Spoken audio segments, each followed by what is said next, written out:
আসসালামু আলাইকুম, সবাইকে স্বাগত জানাচ্ছি। আমি মোহাম্মদ শাকত হোসেন। আজকে আমরা তৃতীয় শ্রেণীর প্রাথমিক গণিত বিষয়ের একটি ভিডিও ক্লাস দেখব।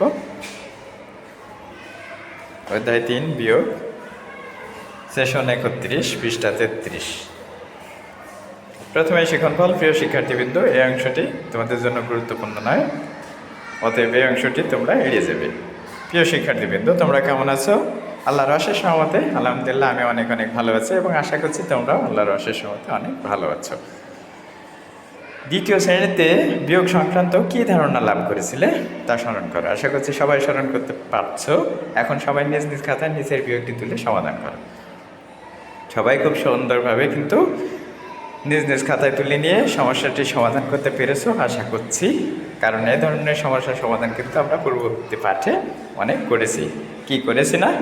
একদমই ঠিক বলেছে। প্রিয় শিক্ষার্থীবৃন্দ, চলো একটু মিলিয়ে নিই। আশা করছি সবাই মিলিয়ে নিতে পেরেছো। সবাইকে অনেক অনেক ধন্যবাদ। পাঠ্যপুস্তকের 33 নম্বর পৃষ্ঠা 6 নম্বর সমস্যা। বিজয়বাবু 35,465 টাকা দিয়ে একটি সাইকেল কিনলেন এবং তিনি 45,722 টাকা দিয়ে একটি টিভি কিনলেন। তিনি কত টাকা বেশি দিয়ে টিভি কিনলেন? সবাই সমস্যাটি মনোযোগ দিয়ে পড়ো এবং চিন্তা করো। চলো আজ আমরা একটি মজার জিনিস দেখি। আশা করছি সবাই মনোযোগ দিয়ে সমস্যাটি পড়ে চিন্তা করে সমাধানের উপায় খুঁজে বের করতে পেরেছে। এখন আমরা দেখছি চিত্রে প্রথমেই দেখানো হচ্ছে টিভির দাম। এটা একটু বড় করে দেখানো হচ্ছে যেহেতু টিভির দাম বেশি। তারপরে দেখানো হচ্ছে সাইকেলের দাম। এটা একটু ছোট করে দেখানো হচ্ছে যেহেতু এটার দাম কম। আর সবশেষে কত টাকা বেশি সেটা কিন্তু খুব সুন্দরভাবে এখানে দিয়ে আছে, তাই না? আমরা কিন্তু দেখতে পাচ্ছি।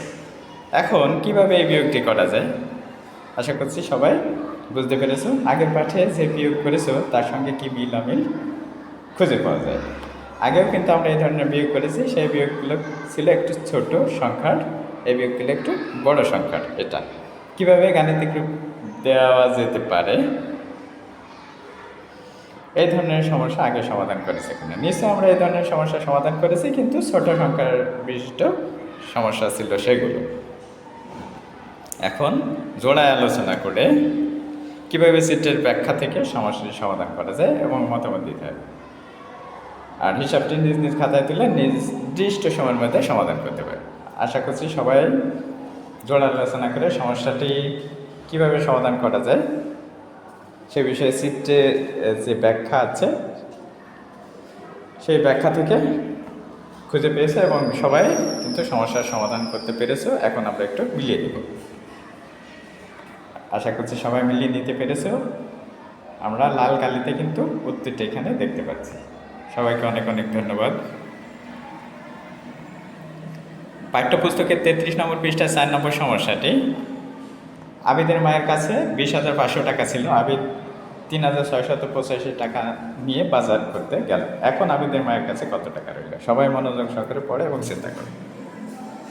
দলে আলোচনা করো কিভাবে সমস্যাটি সমাধান করা যায় এবং মতামত দিতে হবে শেষে। 6 নম্বর সমস্যাটির মতো করে আবিদের মায়ের কাছে কত টাকা আছে এই ব্যাপারে চিন্তা করো। হিসাবটি নিজ নিজ খাতায় তুলে নির্দিষ্ট সময়ের মধ্যে করতে হবে। 6 নম্বর যে সমস্যাটি ছিল সেটাতে কিন্তু আমরা চিত্রের মাধ্যমে দেখেছি না?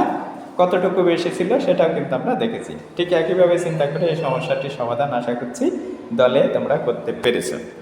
এখন আমরা কি করব? একটু মিলিয়ে নিই। তাহলে আবিদের মায়ের কাছে কত টাকা থাকলো? 16,815 টাকা। সবাইকে অনেক অনেক ধন্যবাদ। এখন পাঠ্যপুস্তকের 33 নম্বর পৃষ্ঠার 10 এখানে একটি গাণিতিক বাক্য দেখতে পাচ্ছি। আমরা সবাই মনোযোগ সহকারে পড়ে এবং চিন্তা করো, শেষে জোড়া আলোচনা করো। গাণিতিক বাক্যটি দ্বারা কি বোঝানো হয়েছে? প্রিয় শিক্ষার্থীবৃন্দ, নিশ্চয়ই বুঝতে পেরেছে কি বোঝানো হয়েছে। এখানে বিয়োগ করতে হবে। গাণিতিক বাক্য দ্বারা কিভাবে গল্প তৈরি করা যায় আশা করছি আমরা সবাই কিন্তু গল্প তৈরি করতে পারবো এই গাণিতিক বাক্যটি দিয়ে, কারণ আমরা কিন্তু এই ধরনের সমস্যার সমাধান আগে করেছি। সেখানে গল্প ছিল, সেই গল্প থেকে আমরা গাণিতিক বাক্য লিখেছি, তাই না? একদমই ঠিক বলেছ। গল্পের শেষে যদি কোনো প্রশ্ন থাকে তাহলে সেই প্রশ্নের উত্তর কি হতে পারে এইসব বিষয়গুলো পাশাপাশি আলোচনা করে মতামত দিতে হবে। গল্প তৈরির জন্য 33 নম্বর পৃষ্ঠার 11 নম্বর গল্পের কথা স্মরণ করি। আমরা 33 নম্বর পৃষ্ঠার 11 নম্বরে যে গল্প দেওয়া আছে সেটা একটু স্মরণ করতে পারি না? দু একজনের মতামত শোনা হবে। হিসাবটি নিজ নিজ খাতায় তুলে নির্দিষ্ট সময়ের মধ্যে সমাধান করতে হবে। এখানে একটু ভুল আছে, আমরা ঠিক করে পড়ে নেব। তো আশা করছি সবাই কিন্তু বিষয়টি খুব ভালোভাবে বুঝতে পেরেছেন। সবাইকে ধন্যবাদ। নাসিমা বেগম বছরে 1,00,000 টাকা আয় করেন এবং 88,755 টাকা ব্যয় করেন। তাহলে বছরে কত টাকা জমা থাকে? কিভাবে এই সমস্যাটি সমাধান করা যায়? পাশাপাশি আলোচনা করে মতামত দিতে হবে এবং হিসাবটি নিজ নিজ খাতায় তুলে নির্দিষ্ট সময়ের মধ্যে সমাধান করতে হবে। আশা করছি সবাই খুব সুন্দরভাবে বিয়োগটি করতে পেরেছে। চলো একটু মিলিয়ে নিই। তিনি কত টাকা সঞ্চয় করেন? 11,245 টাকা। সবাইকে ধন্যবাদ। পাঠ্যপুস্তকের 33 নম্বর পৃষ্ঠা 4 ও 5 নম্বর সমস্যা সবাই খাতায় তুলে সমাধান করো। এখানে আমরা 4 নম্বর সমস্যাটি দেখতে পাচ্ছি। রহিম সাহেবের মাসিক আয় 18,550 টাকা, মাসিক ব্যয় 17,984 টাকা। তার মাসিক জমা কত? এখন 5 নম্বর সমস্যাটি একটু দেখি। লিমার 3,480 টাকা আছে, রাহুলের 2,645 টাকা আছে। লিমার কত টাকা বেশি আছে? প্রথমে এই গাণিতিক বাক্য, প্রথম সমস্যাটির অর্থাৎ 4 নম্বর সমস্যাটির 33 নম্বর পৃষ্ঠা, তারপরে 33 পৃষ্ঠার 5 নম্বর সমস্যাটির গাণিতিক বাক্য কিন্তু আমরা এখানে দেখতে পাচ্ছি না?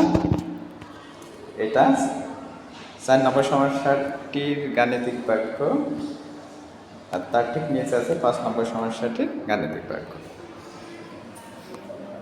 আশা করছি সবাই সুন্দরভাবে সমস্যা 2টি সমাধান করতে পেরেছে। এখন চলো একটু মিলিয়ে নিই।